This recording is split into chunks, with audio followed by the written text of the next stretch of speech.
How psycho would it be if Kai Asakura comes into the UFC, takes on a title shot in his UFC debut, and wins? And becomes the first Japanese champion in UFC history. That would be phenomenal. And that is what's on the line at UFC 310. So today we're going to be talking about Kai Asakura versus Alexandre Pantoja. Talking about Shavkat Rakhmonov versus Ian Gary. The disrespect to Sterling and Evloev. We're going to be talking about all that today. It's going to be a fantastic show. So yes, Kai Asakura making his UFC debut in a title shot. That is a new challenger for Alexandre Pantoja. Pantoja is famously 9-0 against the entire flyweight division.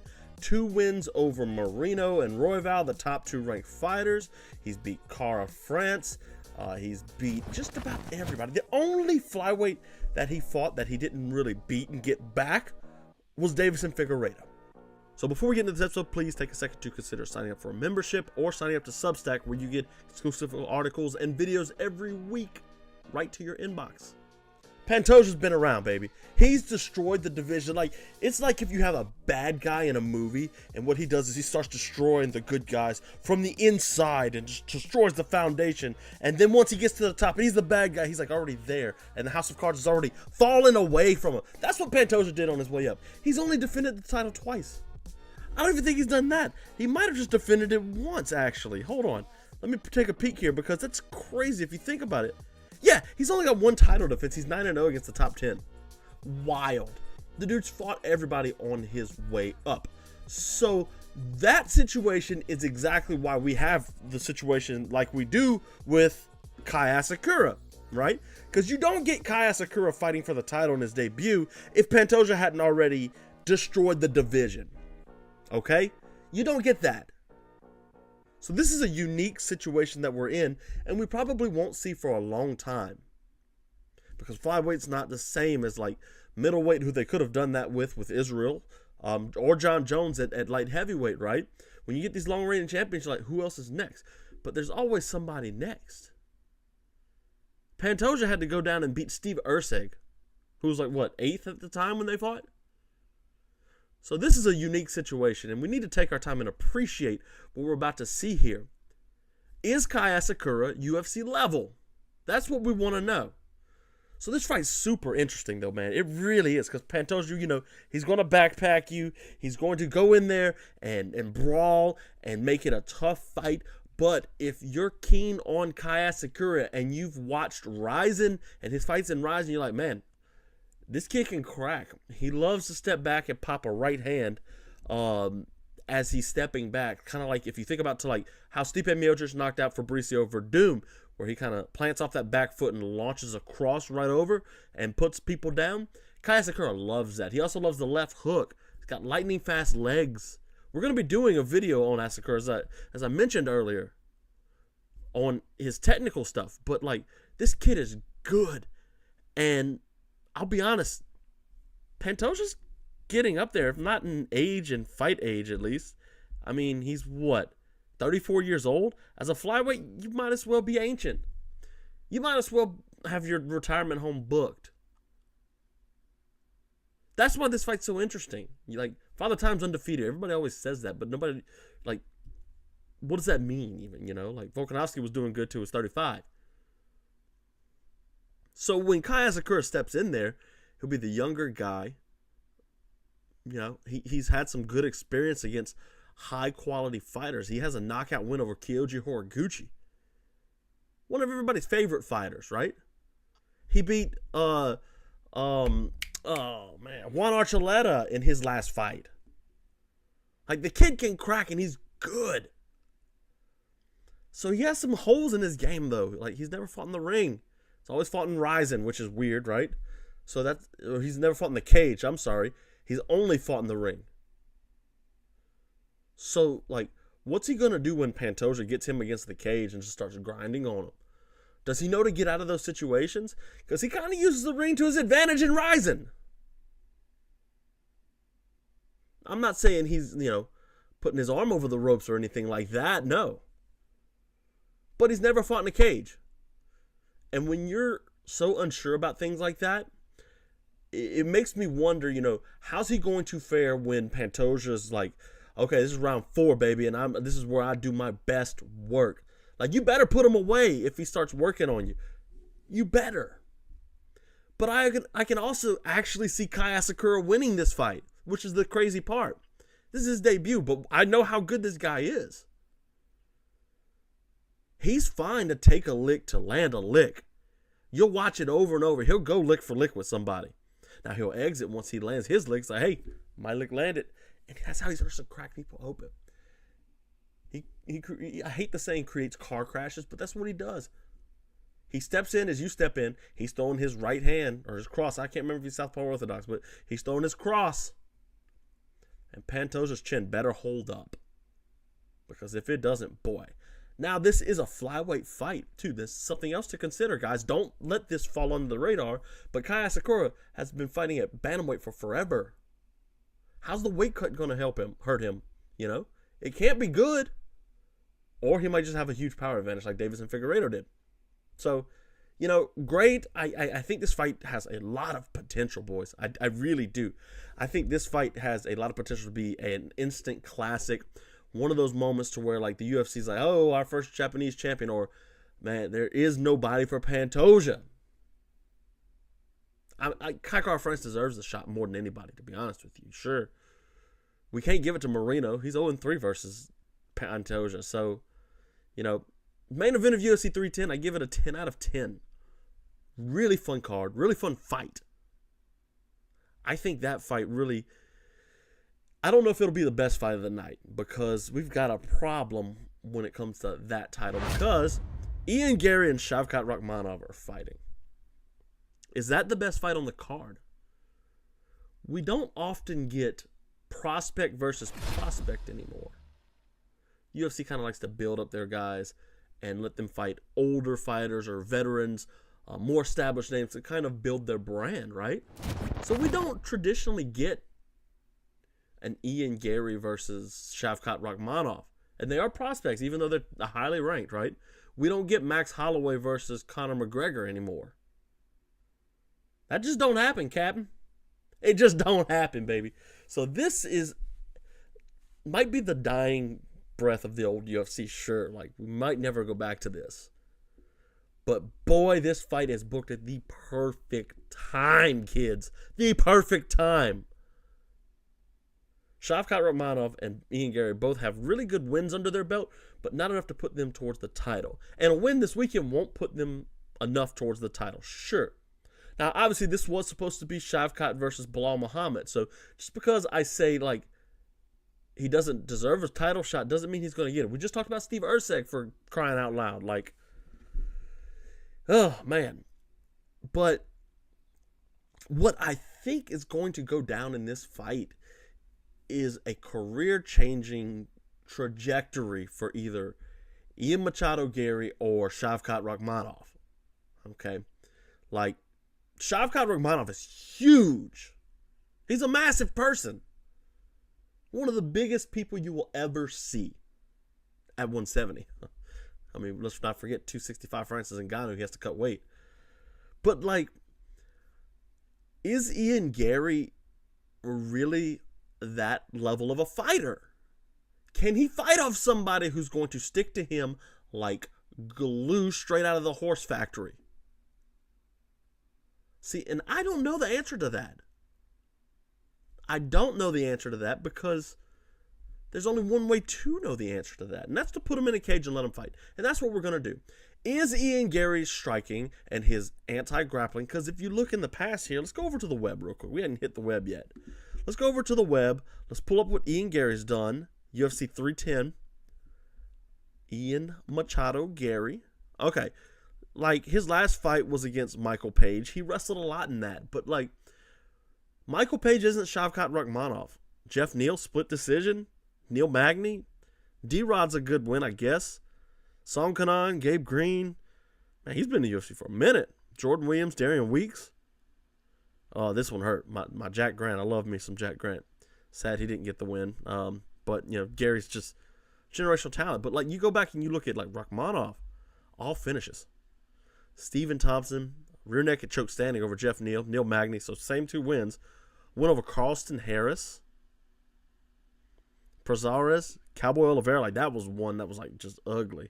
And you know, it's crazy though. He's been in the UFC longer and has half the fights. His last fight was 2022. So like your questions is like, what's Rakhmonov gonna do after all this layoff? Is he gonna be worried about Ian Garry or anything of that nature? I don't think he will be worried, but his inactivity does kind of concern me. You know, I don't know if he's going to be ready in the first round, and that can give Garry a really good time to get in there, start fast, and put him out.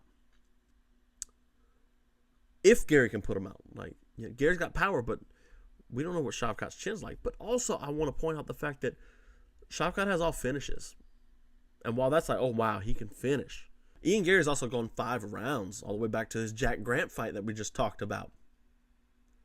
So, when it gets to those deep waters, is Rakhmonov going to be tired?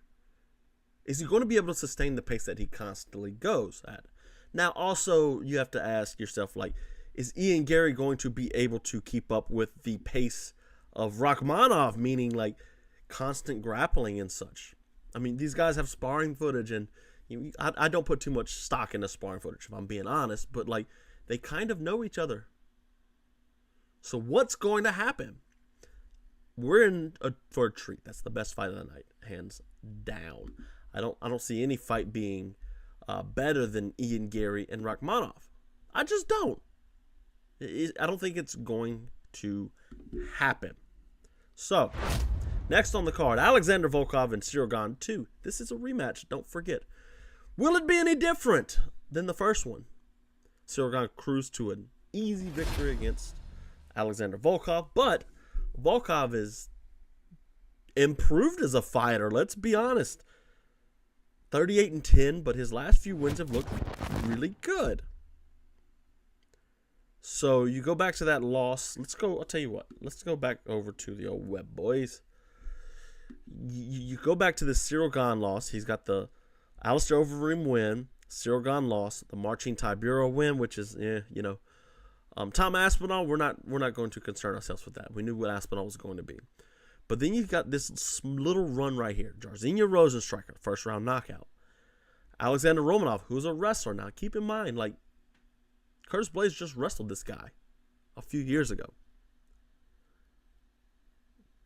Romanov's a wrestler. Punches to back from back control. Just beat him up. Made him quit. Tai Tuivasa, an Ezekiel choke. See where we're going here? Sergey Pavlovich, that wasn't a really wrestling-heavy performance. He just kept him on the end of the jab.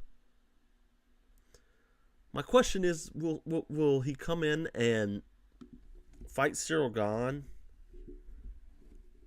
a different way this time? Will he look to wrestle? Because everybody wants to say, Ciryl Gane can't wrestle. Now, he's allergic to wrestling. Oh, he can't wrestle.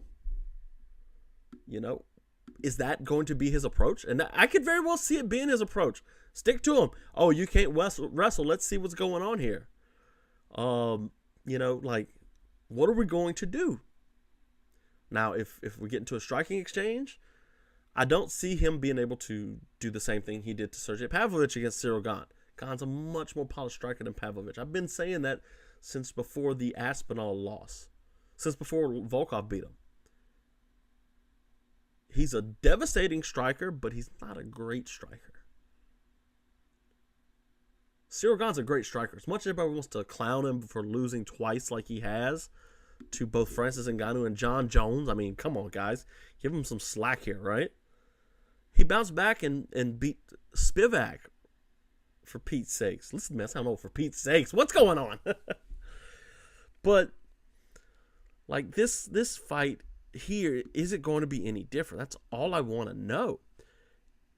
And I lean Alexander Volkov here. I do. I really lean Alexander Volkov. I think he has a better opportunity to go out there and show himself as an improved fighter. As old as he is now, Volkov's got to be pretty old now, huh? Let's see. Alexander Volkov, I'm going to pull it up because I have to know now. When I bring it up, I got to know. Can't leave a gun on the table. 36. Okay, 36 years old. Heavyweight, that's not terrible. 34, you're ancient in flyweight. 36, you're all right to heavyweight. So it's going to be a little bit different. So let's see. Let's keep going down this card, guys. Let's go back to UFC 310. Bryce Mitchell versus Kron Gracie is a very peculiar fight, to say the least. I mean, you look here, Kron Gracie's 5-2, but like he's just been horrible. Cub Swanson beat him up. Charles Jourdain beat him up. You like the horrible butt scooting and stuff. Now he's fighting Bryce Mitchell, who's coming off of a decapitation from Josh Emmett, right? You remember that horrible knockout? I don't think Kron Gracie's going to knock him out. I do want to see if Bryce Mitchell's going to get on the ground with him. I don't think he would. I don't think he should. I think instead we need to be looking at I'm a better striker than you, cuz. I'm a better striker than you, cuz. Because, he's got the whole Arkansas accent going. That's my northern cousins. We can't talk about him from Louisiana. We still like Arkansas, though. We do. But I do look for Ciryl Gane for Bryce Mitchell to kind of stand with Pantoja. I don't know who's fighting anymore with Kron Gracie. Gracie, 3 losses. He's got to get out. He's gone. Nate Landwehr and Duho Choi. That's a fun one. Landwehr's got the best promos in the UFC. He's like the UFC's Ric Flair. It's pretty cool. Oh, the prelim, the last fight on the prelim is Anthony Smith and Dominic Reyes. Battle of the Mids, as my buddy Chad called him at work today. It's the ultimate mid-off. Anthony Smith and Dominic Reyes. I mean, Smith is just fallen off a cliff since he lost to John Jones, guys. I mean, look at this. Look at this. Let's see. There's John Jones. He beat Gustafson, which hurt my feelings. Lost to Glover and Rakic. And then he goes on this win of Clark, Crute, and Spahn. We're not going to hold that in high regards because he's fighting actual good fighters next. And Kalaev beat him. Johnny Walker, not a good fighter, beat him. He beat Ryan Spahn again in a rematch nobody wanted. Lost to Khalil Roundtree. Vitor Petrino. And now he's lost to Roman Dolidze, which, man, if you're losing to Roman Dolidze in 2024, we got problems. Dominic Reyes, he had that horrible run too, but finally, 4 losses on the trot. He lost to Ryan Spahn. But he took on Dustin Jacoby, a kickboxer, after 2 years off. Anthony Smith is not going to go out there and wrestle him to death. So, yeah, I could see him winning this. I don't know if he will, but we'll see. It's the battle of the mids, like I said. They're okay. Vicente Luque and Thimba Garimbo. Luque was supposed to fight Nick Diaz, which is a really odd booking, but Diaz pulled out, and everybody saw him lighting things on fire on the side of the street, literally lighting things on fire on the side of the street, and people videoing. It was really weird. You could tell he's not in a good spot. But why are we disrespecting Movsar Evloev and Aljamain Sterling so much? Notice, I never really talk too in depth about fights on the prelims early on, right? But this is crazy. This is a fight with major title implications for Ilia Topuria, of all people, one of the UFC's new stars. And you don't want to put them in front of everybody to sell the next Ilia Topuria fight? You're mad. You're out of your mind. What, we're going to make him fight Volkanovski again? No. It's either the winner of this or Diego Lopez. And I don't know why this is so far down on the prelim. Make it the prelim main event instead of the mid-off that we just talked about. But this fight's interesting because what Evloev is good at, wrestling, so is Aljamain Sterling. I want to see if Sterling can kick his way to a win here, right? Because Evloev is going to try and wrestle. He's going to try and catch the kicks of Aljamain Sterling, yeah. But I don't know if he has what it takes to win. And Sterling's look good. Let's go over to the web real quick. I want to look at the rankings first. Let's go over right here to featherweight. Let's see. Let me get it. Right here. Okay, so you got Movsar Evloev at number 5. Aljamain Sterling at number 9. Topuria is not fighting Volkanovski, or he might. He's not fighting Holloway. He's not fighting Rodriguez. So as far as he's concerned, you got Volkanovski in line, then Diego Lopez. The winner of this, he's not going to fight Yair because he's already beat Yair. Winner of this, Movsar and Sterling, will probably go into second place if you discount Volkanovski and Yair Rodriguez, who don't need to be there, right? So you look at all that, and you see to yourself man, this really is a weird situation that it's so far down. And I think the issue lies here. Watch this, fellas. Watch this. Movsar Evloev. Unanimous decision. Unanimous decision. Unanimous decision. Unanimous decision. Split decision. Unanimous decision. Unanimous decision. Unanimous decision. Last finish was before the UFC against Diaz. And then look at this up. Knockout. Rear naked choke. Decision. Head kick. Decision. Punches. Rear naked choke. Rear naked choke. Like, he was a finisher in M1. Didn't do that here. But wait. Let's go over to Aljamain Sterling now. Let's see. Oh, a bunch of grappling. Calvin Kattar, decision. Sean O'Malley got knocked out. Henry Cejudo, decision. Where was his other one? This is his second fight at Bantam, I thought. Feather, no? Okay, maybe not. Huh. Decision. TJ was hurt. Yan, decision. Illegal knee against Yan. Was on his way to a decision. Choked out Corey Sandhagen, but that was in 2020. That was 4 years ago. Sterling's not the most exciting fighter, guys. All respect to him. But he's not the most exciting fighter. Neither is Evloev. Their track records are like, proven that they're not very exciting. So the disrespect is not warranted. This fight is going to be a fun fight. I really do think like what we're in for this fight is going to be the future of who fights for the title at 145. I hope it's Sterling. I'm pulling for Sterling. If Sterling wins, though, I think we'll see. I think we'll see Diego Lopez get the title shot first. If Evloev wins, who has a win over Diego Lopez, we'll see him get the title. But yeah, I do want to see because like Ilia Topuria has fought a wrestler in like Bryce Mitchell. He's fought. Hold on. Before I start talking out the side of my neck here. Let's pull up Ilia Topuria real quick before I say he hadn't fought a high caliber wrestler. Let's see. Go over to the web. Ilia Topuria. Here we go. Holloway, Volkanovski, Emmett, Bryce Mitchell, yes, see. Jai Herbert, Ryan Hall, not a wrestler. Damon Jackson, okay. That fight, by the way, Youssef Zalal, that's a really good fight.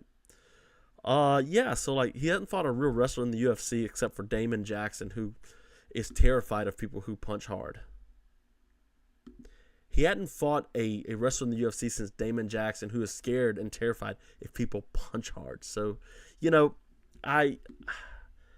I want to see him versus one of those guys, Diego Lopez, Evloev, or Sterling. Like those three, any of those three would be a good fun test for what Ilia Topuria can bring to the table. I think he's a good wrestler now. Don't get me wrong, I do. I think he's a really good wrestler, and I think he probably beats all of those guys.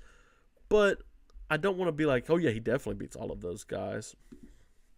So yeah, let's see. Go back over here. Randy Brown and Brian Battle. Randy Brown's not a French dude, so I don't know how Brian Battle's going to fare. But, Battle's real fun. Randy Brown has some good knockouts and some bonehead losses. He's lost to Rakhmonov. I don't know if I put too much stock into that loss because he's beaten, like, Gabe Green, AJ Fletcher, who I thought was going to be good. Lusa, he was beating the brakes off of, then obviously Kevin Jusey. Randy Brown, he's had that really great knockout over Muslim Salikov, kind of where he stepped off to the side, and then he beat Zaleski.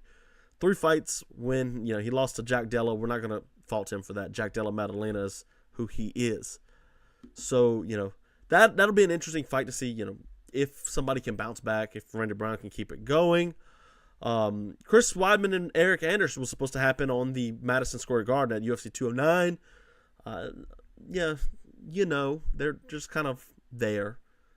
Anderson isn't a knockout threat, so I can see Weidman taking this. It's crazy though how similar their records are. 16-7 versus 16-8 with Eric Anders. And Weidman's been a champion with a couple title defenses. Let me see. Who did he defend against? Anderson he beat. So he beat Anderson. Then he beat Anderson with a broken leg, Machida, and then Vitor Belfort. Then obviously the wheel kick happened, and the wheels came off the thing for Chris Weidman. It's weird. He'll like go on a losing streak, then he'll like, I can beat Kelvin Gastelum, or I can beat Omari Akhmadov, or Bruno Silva. That was a weird one. Like he poked him in the eyes and stuff. You remember that? Cody Durden and Joshua Van's a really fun fight. And anytime Joshua Van fights, he's great. Probably shouldn't be a flyweight. Should be an atomweight. His last fight against Shariaz at UFC 306, really fun fight. You got to go back and watch that. I was at UFC Noche. Got caught against Charles Johnson. Cody Durden obviously is a really strong wrestler. Be interesting to see if he can stick to Joshua Van. because that fight, I really hope Joshua Van does well. I like him a lot. Chiesa versus Max Griffin's a fun fight. Clay Guida and Chase Hooper's an interesting one. Like, Guida has the opportunity to go in here and run Hooper ragged, or Hooper can go in there and put on a performance like he did in his last one. Who was that against? Borshev, a Darce choke, and his striking looked much improved. You know, so he's looking good recently, Chase Hooper. He's growing up before our eyes, man. And then, you know, Kennedy and Nzechukwu versus Lucas Berezki, 9-5-1. Nzechukwu's finding new life at heavyweight. I don't think, you know, whatever. Man, we missed out. Tatiana Suarez, Verna Jandiroba. That was actually a fun fight. Muhammad and Shavkat. Luque Diaz, I don't care about. Yeah, so, you know, the card itself, really good.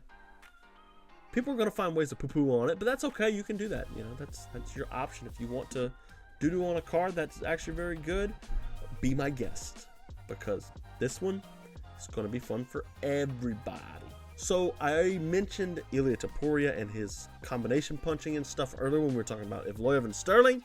Go check out this tape study we did of Ilia Topuria and what makes him such a special fighter. What makes Ilia Topuria so dangerous? This will go into all of his footwork, his combination work, and everything, so you can get a better idea of what the Georgian does that makes him so spectacular.